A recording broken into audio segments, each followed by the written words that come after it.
आप सभी को जय श्री राम। देखिए, आज हम बात करेंगे कि क्या वाकई जो जैसे बताया जाता ना, रामायण और महाभारत दो चीज़ें हुई थी हमारे इतिहास में। और इनके लिए प्रसंग दिया जाता है कि महाभारत जो हुई थी वो हुई थी 5125 वर्ष पहले। और रामायण के लिए कहा जाता है कि रामायण जो हुई थी वह हुई थी 7000 वर्ष पहले।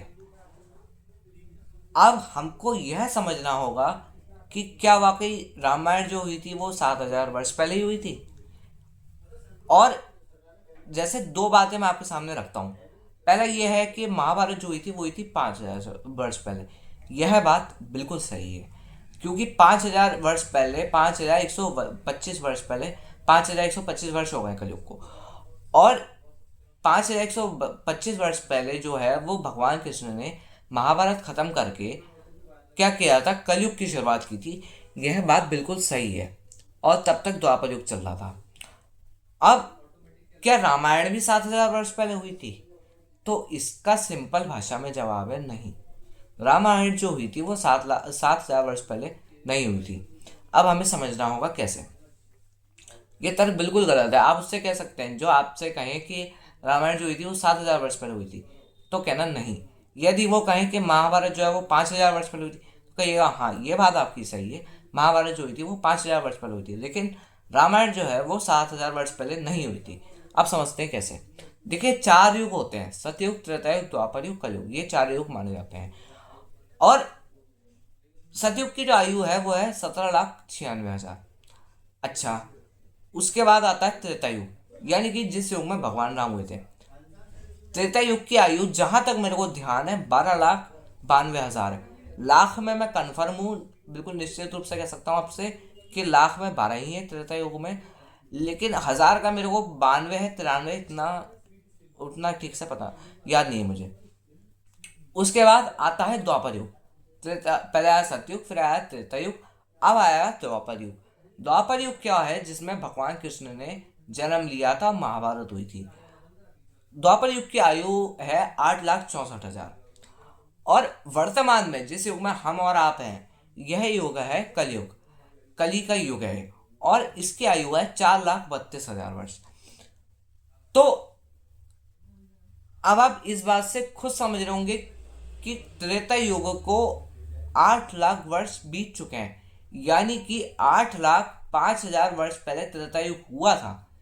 तो पहली बात तो यही गलत हो गई कि 7,000 वर्ष वाली बात बिल्कुल गलत है। यानी कि भगवान राम को 8,05,000 वर्ष हो चुके हैं जन्म लिए हुए। तो एक तो ये तर्क हो गया हमारे पास। और दूसरा तर्क ये है कि जैसे चार युग हैं, जब आप इनकी आयु को मिलाएंगे तो बनेगा चतुर्युग। और चतुर्युग जो बनता है वो है हमारे ब्रह्मा जी की जो एज होती है, वो भी चतुर्युग के हिसाब से ही चलती है। उस पर मैं अलग से वीडियो बनाऊंगा, इतना डीप में नहीं जा रहा हूँ उसमें। तो चतुर्युग जो बनता है वो इन चारों जो युग हैं इनकी आयु को मिला के बनता है। और ब्रह्मा जी की जो आयु है वो भी इसी हिसाब से चलती है। तो अगर आप ये कह देंगे कि 7,000 वर्ष पहले रामायण हुई थी, तो ये तर्क गलत हो गया, ब्रह्मा जी की आयु बिगड़ जाएगी। फिर नए ब्रह्मांड का रचना कैसे होगी फिर? क्योंकि ब्रह्मा जी जो है वो ब्रह्मांड के रचयिता माने गए। अब आप कह देंगे कि साहब 7,000 वर्ष पहले रामायण हुई थी, तो यानी कि भगवान राम को तो 7,000 साल हुए हैं, इसका मतलब तो फिर पूरा डिसबैलेंस हो जाएगा। नहीं नहीं, ये नहीं है। और रामायण और महाभारत के बीच में भी आप डिफरेंस समझ गए होंगे जब मैंने आपको चारों युगों की आयु बताई कि कौन सा युग की कितनी आयु है: सतयुग, त्रेता युग, द्वापर युग, कलयुग। तो रामायण और महाभारत के बीच में जो डिफरेंस है वो 8 लाख वर्षों का डिफरेंस है। यानी कि भगवान कृष्ण से पहले भगवान राम का जन्म 8 लाख वर्ष पहले हुआ था। 8,64,000 साल पहले महाभारत से पहले रामायण हुई थी। हाँ, ये कहा जा सकता है कि जो ये कह जैसे लोग कह भी देते हैं कि भाई जो महाभारत है वो हुई थी 5,000 साल पहले। हाँ, यह तर्क आपका बिल्कुल सही है कि कलयुग को शुरू हुए केवल 5,125 वर्ष हुए हैं।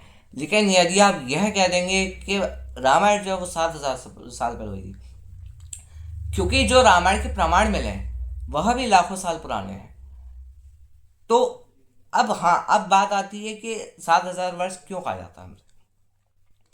तो देखिए, वह इसलिए कहा जाता है क्योंकि वो जैसे दिव्य वर्ष होते हैं, जैसे आज हम कहते हैं कि यहाँ कुछ टाइम और यहाँ कुछ और टाइम है, लंदन में कुछ और टाइम है। तो इस हिसाब से मतलब जो हमारा टाइम चल रहा है, तो जहाँ हमारे इस समय देवी देवता हैं, हो सकता है वहाँ कुछ और समय चल रहा हो, वो हमसे आगे चल रहे हैं उस समय में। क्योंकि यहाँ जैसे मैं अभी हिंदुस्तान में हूँ, यहाँ दोपहर के 2:30 बजने वाले हैं। लेकिन जो मेरे से दूसरे देश में बैठा है, जैसे मान लीजिए ऑस्ट्रेलिया, मेरे ख्याल से यहाँ से आगे चलता है बहुत। तो यदि जो ऑस्ट्रेलिया में बैठा है, उसके लिए तो कुछ और समय हो रहा होगा इस समय, वो मेरे से आगे चल रहा है। तो ये बात बिल्कुल सही है कि मतलब जो हमारा टाइम है वो किसी और का टाइम जरूरी नहीं है कि वो उसी का उसका भी वही टाइम हो। उसका टाइम अलग हो सकता है, वो हमसे आगे चल रहा होगा। तो दिव्य वर्ष जो आपको बताए जाते हैं, वो बताए जाते हैं मतलब देवताओं के जो वर्ष हैं उनको कन्वर्ट करके, क्योंकि वो हमारे कई लाख वर्ष हो जाएंगे, उनके कुछ हजार ही होंगे। तो उनको उनके उसमें टाइम में कन्वर्ट करके हमको बताया जाता है कि भाई इतने साल पहले जो है रामायण हुई थी। दिव्य वर्ष होते हैं मतलब जो हमारा कुछ और समय है, लेकिन देवताओं का कुछ और समय है, देवताओं का ये समय नहीं है। तो वहाँ कुछ और समय चल रहा होगा। तो इस हिसाब से कन्वर्ट करके हमको बताया जाता है। हाँ, मैंने आपसे कहा था अभी चतुर्युग।